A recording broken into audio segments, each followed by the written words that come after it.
Hey there! If that check engine light is glaring at you and you're dealing with a P2111 code, you have definitely come to the right place. So let's jump right in and figure out how to get your car back on the road and running smoothly. So you hit the gas pedal and what gives? Barely anything happens, right? You've got that engine power reduced message on the dash and your car just feels sluggish and weak. If that sounds familiar, you're experiencing what's called limp mode, and it's the classic sign of this code. I know, it's super annoying, but believe it or not, your car is actually trying to do you a favor. It's protecting the engine from getting damaged. But even better, it's giving you a very specific clue about what's gone wrong. So that's what we're going to do right now. We're going to decode that clue and map out the clearest path to a fix.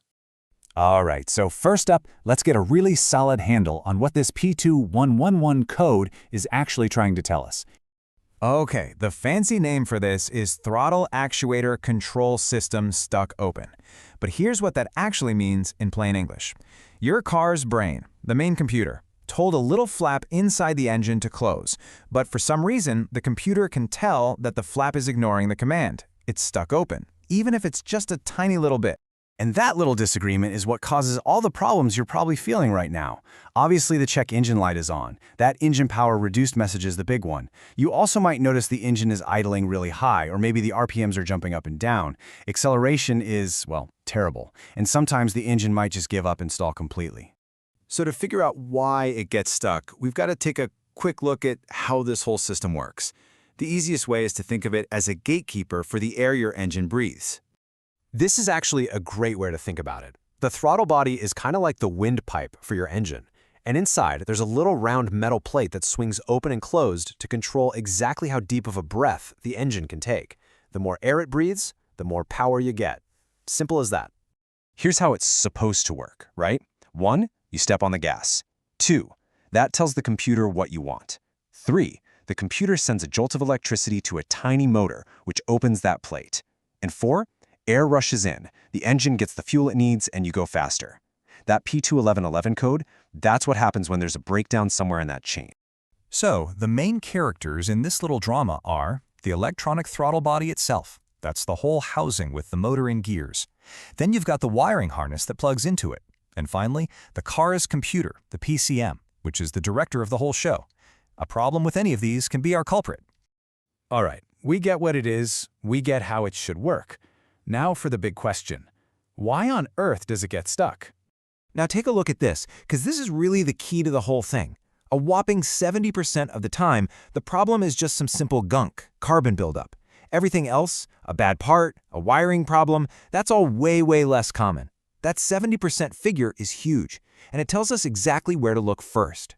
And this right here, this is the #1 culprit, hands down. Over tens of thousands of miles, this sticky black gunk made of carbon and oil grime builds up right around the edges of that metal plate. It basically acts like a gooey doorstop, physically preventing the plate from sealing shut.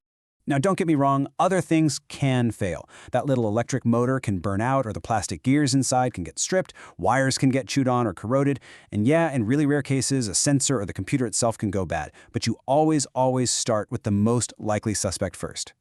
Okay, armed with that info, let's build a simple, step-by-step game plan to diagnose this thing and get it fixed. The entire problem really boils down to this one simple conflict. The computer has a commanded position. That's what it told the plate to do. And it has an actual position. That's what the sensors are telling it the plate is really doing. When those two things don't line up, bam, you get the P2111 code. So here's our plan of attack, and you've got to do it in this order. First, just see if there are any other codes stored in the computer. Second, take 30 seconds and just look at the wiring going to the throttle body. Make sure it's plugged in tight. Third, and this is the big one, clean the throttle body. And only if that doesn't work should you even think about replacing parts. And I really want to hammer this point home. Cleaning that throttle body isn't just a shot in the dark. Based on the evidence, it is by far the most likely, and luckily the simplest fix for this code. When you go to do this, make sure you grab a can of spray that says it's for throttle bodies. Use a soft rag or even an old toothbrush to get in there and scrub that black ring of carbon away. Now be gentle. Don't try to force that plate open with your fingers. And one last tip. When you start the car afterwards, don't panic if it runs a little rough for half a minute. It's just burning off some of the cleaner. That's totally normal. Now, once you've got it all clean, or maybe you had to replace it, there's one last super important step that so many people skip. We need to talk about calibration. You might have heard this term thrown around by mechanics, a throttle relearn or an idle relearn. So what in the world is that? Just think about it this way. For years, your car's computer got used to that gunk being there. It learned that closed meant stuck open just a little bit. Now that it's perfectly clean, we have to reteach the computer where the new, true, fully closed position is.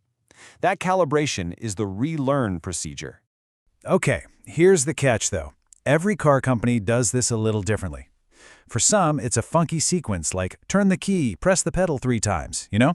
For others, you just have to drive it for 10 minutes. The fancy scan tools at a shop can do it with a button press, and some newer cars just figure it out on their own. The key is to look up the specific procedure for your car's year, make, and model. So it all comes down to this, doesn't it? After all that frustration, the warning lights, the lack of power, could the fix for your stuck open error really be as simple as a 15-minute job with a can of cleaner and a rag? And you know what? For the vast majority of people with a P2111 code, the answer is a huge resounding yes.